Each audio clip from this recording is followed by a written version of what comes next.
Cerita dimulai dengan memperlihatkan seseorang yang sedang mengendarai mobil. Lalu, dia menghentikan mobilnya. Di sana terlihat mobil sport berwarna merah. Orang itu keluar dari mobilnya, dan orang-orang meneriaki namanya, Chen Yuan. Saking populernya Yuan, bahkan dia sampai dipotret oleh orang-orang di sekitarnya. Orang-orang membicarakannya karena dia adalah anak orang kaya paling top di kampus. Kemudian, sebuah kaki dengan sepatu hak tinggi dari mobil yang sama. Itu adalah pacar Yuan yang bernama Wanting. Orang-orang mulai membicarakan Yuan lagi. Padahal Yuan baru masuk kampus baru-baru ini, tapi dia bisa menaklukkan senior terbaik dari kelas pramugari tahun kedua. Bahkan kedua pria yang ada di sana yang bermuka agak merah mengakui, anak orang kaya dan tampan tentu mempunyai hak istimewa dalam memilih pasangan. Itu bukan sekedar hak memilih pasangan, dia hampir memonopoli semuanya. Mereka dengar banyak mahasiswi cantik tahun pertama menyukainya. Sementara itu, Yuan dan Wanting sedang berjalan. Di sisi lain, seorang wanita iri dengan Wanting karena Wanting tidak memiliki tubuh sebagus dia. Dia hanya sedikit ragu-ragu dengan Yuan, padahal dia terlambat setengah hari. Sementara itu Yuan melirik ke arah mereka. Tapi untuk Yuan, yang dulu hidup mewah dan menghamburkan uang, kehidupan itu berakhir setelah tiba musibah. Karena musibah itu, keluarganya tidak hanya kehilangan 3 agen perjalanan yang bangkrut, tetapi juga berutang 1 juta. Kemudian, terlihat Yuan yang sedang mengajaknya pergi ke warnet untuk main bareng. Namun, temannya mengatakan bahwa mereka tidak terlalu akrab. Temannya yang satu lagi menyuruh Yuan untuk berpikir karena Yuan bukan lagi anak orang kaya. Dulu Yuan bisa memanggil dan membuang mereka sesuka hati. Bahkan teman-teman mabuk Yuan dulu menjauhinya semua, menghindari Yuan seperti wabah. Yuan merasa tidak ada pilihan lain. Sekarang orang tua dan adiknya tinggal di rumah kontrakan kecil, dan Yuan yang dulu setiap malam di hotel, kini harus kembali ke asrama kampus. Yuan yang seperti ini, jangankan masa lalunya yang bebas, dia bahkan tidak tahu apa bisa menjalani hidup dengan baik sekarang.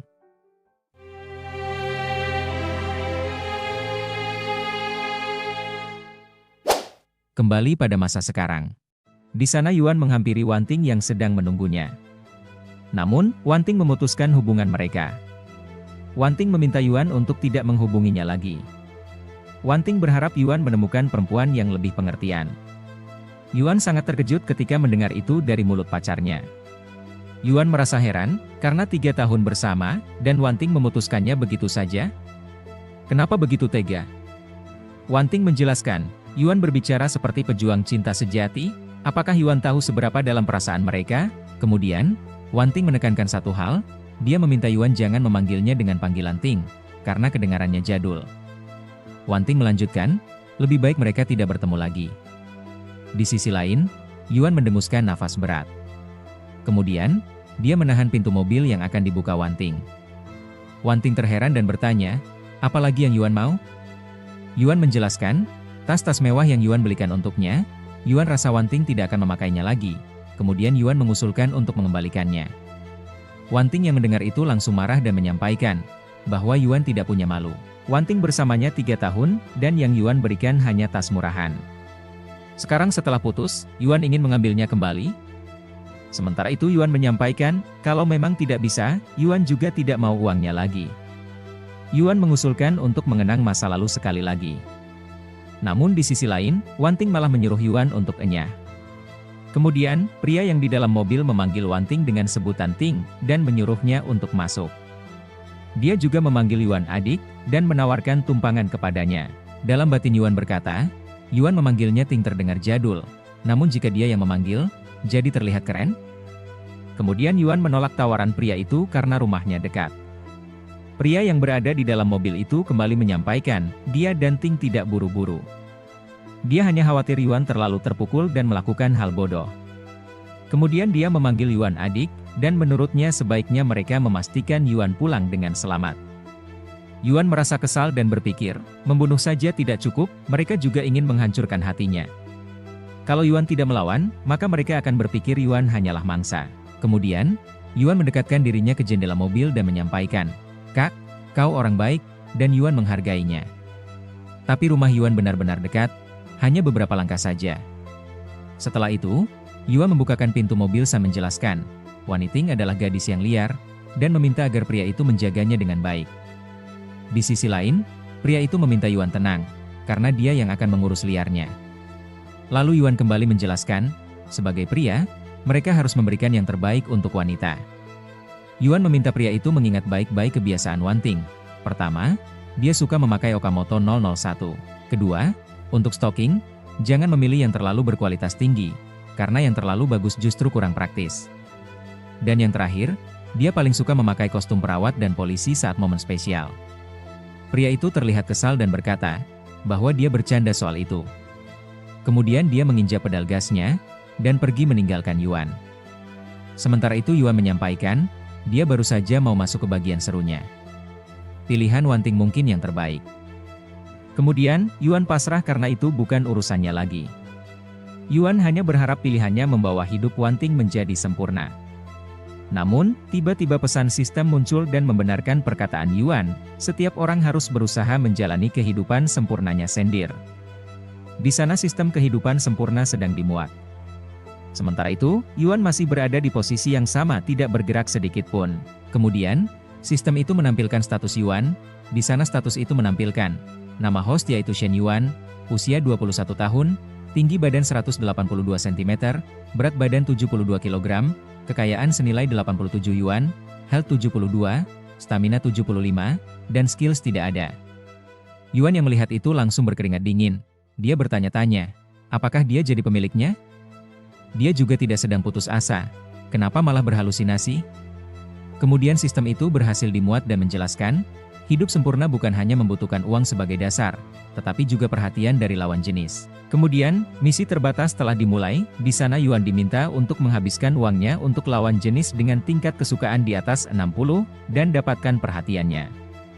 Setelah melakukan misi, Shen Yuan akan mendapatkan hadiah, jumlah uang yang dihabiskan akan dikembalikan 3 kali lipat, dan jika tingkat kesukaan bertambah 3 poin, akan ada cashback tambahan 2 kali lipat. Dengan catatan, pengeluaran hanya bisa dilakukan dengan tabungan atau uang tunai. Yuan yang melihat sistem chat, merasa berhalusinasi dan mencoba untuk sadar. Sementara itu, di belakangnya terlihat siluet seorang wanita yang memanggilnya. Itu adalah pembimbing Li Xiao. Dia mencoba menguatkan Yuan dengan mengatakan, seorang pria harus bersikap layaknya pria. Itu hanya putus cinta, bukan akhir dunia. Yuan menoleh ke sumber suara itu. Kemudian, pembimbing Li Xiao menjelaskan, bahwa dia melihat semuanya tadi. Dalam situasi seperti ini, ada satu pepatah yang cocok bagi mereka para pria. Kalau sudah putus, ya sudah, yang berikutnya pasti lebih baik, bukan begitu? Namun, Yuan terkejut dengan apa yang ada di atas kepala Li Xiao. Itu berbentuk hati dan ada sebuah angka. Kemudian sistem menjelaskan, nilai kesukaan Li Xiao terhadap host senilai 65. Yuan merasa terkejut, karena sistem kehidupan sempurna barusan itu bukan ilusi, melainkan benar-benar ada. Kemudian Li Xiao memberikan Yuan semangat. Yuan yang mendengar itu sedikit tersipu malu. Dalam hatinya Yuan berpikir, jadi ini berarti Yuan benar-benar dapat sistem chat. Kemudian, Li Xiao menanyakan tentang beasiswa yang pernah disebutkan pada Yuan. Lalu, Li Xiao meminta Yuan untuk segera mengumpulkan dokumennya. Itu adalah salah satu dari sedikit caranya bisa membantu Yuan. Namun, di sisi lain Yuan menjelaskan, beberapa ribu dolar tidak berarti apa-apa bagi utang keluarganya. Mungkin lebih baik beasiswanya diberikan kepada mahasiswa yang lebih membutuhkan. Kemudian, Li Xiao mengonfirmasinya dan mengatakan, bahwa dia tidak akan memaksanya lagi. Li Xiao melanjutkan, jika Yuan mengalami kesulitan, jangan ragu untuk mendatanginya, termasuk masalah percintaan.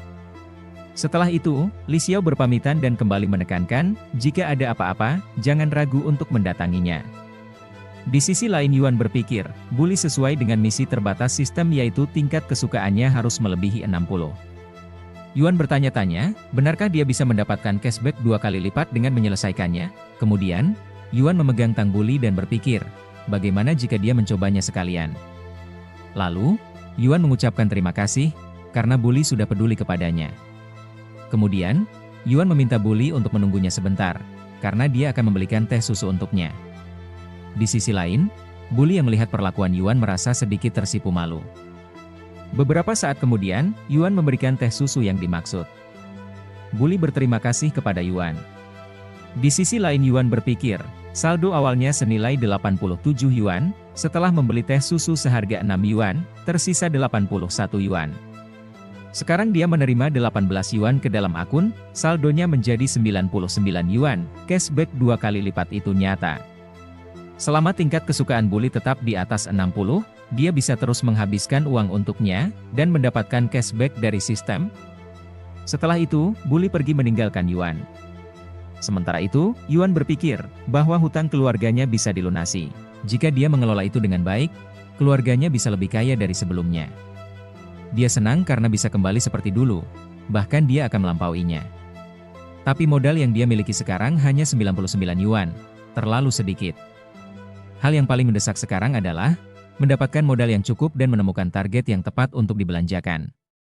Beberapa saat kemudian, Shen Yuan berhasil mendapatkan pinjaman emas senilai 8.000 yuan, 20.000 yuan dari JBI, dan 21.585 yuan dari pinjaman bisnis. Ditambah 99 yuan awal, total uangnya sekarang senilai 49.648 yuan. Shen Yuan kembali berpikir, dalam pandangan Bully, dia hanya seorang mahasiswa miskin dari keluarga bangkrut. Dia harus menemukan cara yang tepat agar dia mau menerima hadiah mahal darinya. 1 jam kemudian, terlihat Shen Yuan yang sedang memegangi sebuah tas. Tas itu seharga 39.800 yuan, koleksi musim semi tahun ini. Dia harus mengatakan ini tiruan, supaya Bully mau menerimanya.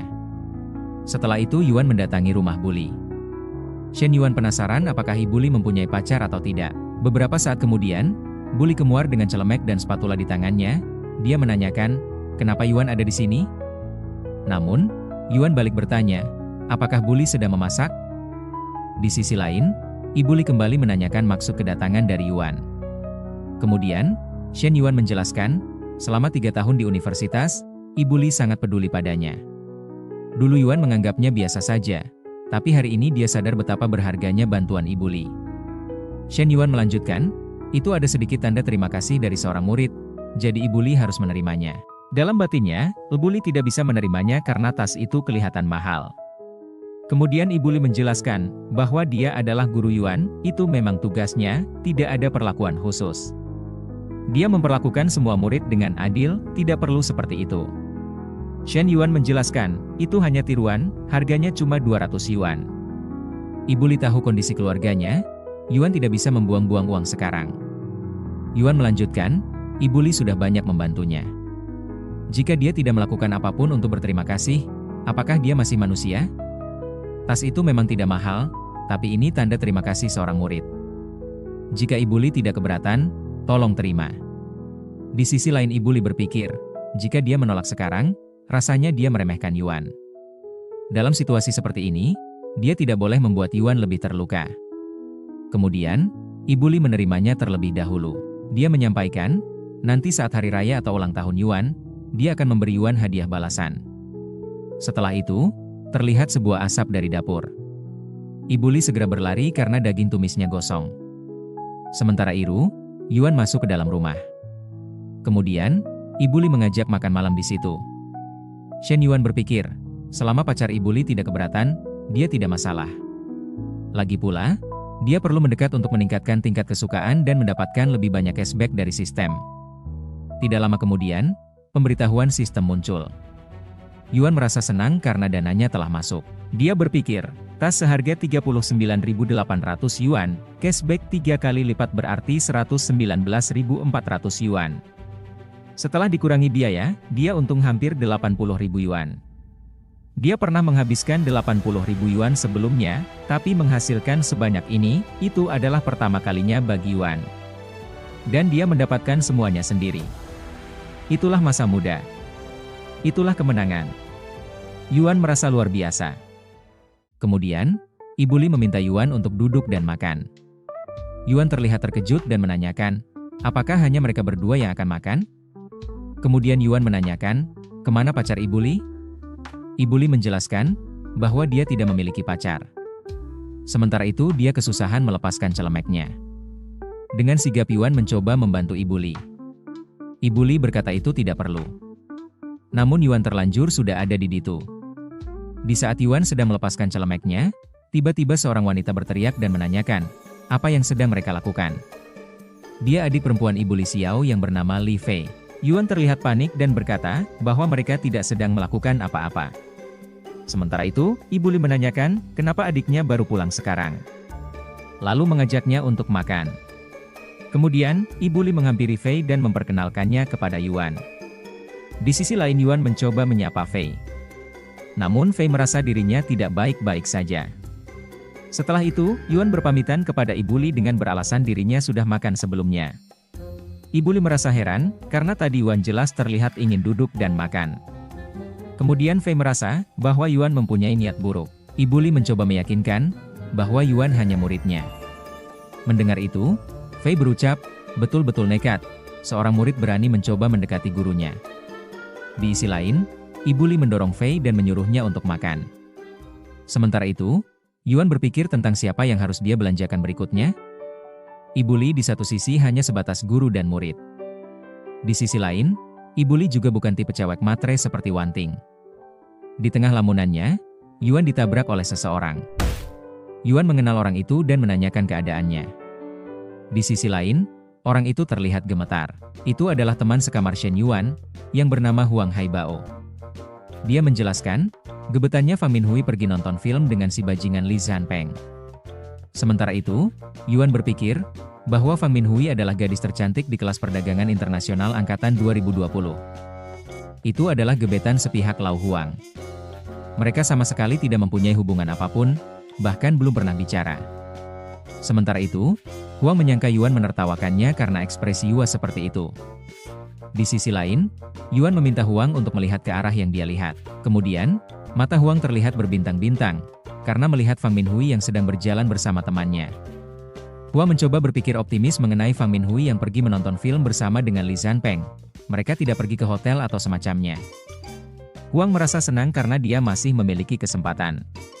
Sementara itu Yuan berpikir, menyukai seorang wanita tapi merendahkan dirinya sendiri seperti ini, Lau Huang, bagaimana dia berharap mendapatkan hasil yang baik.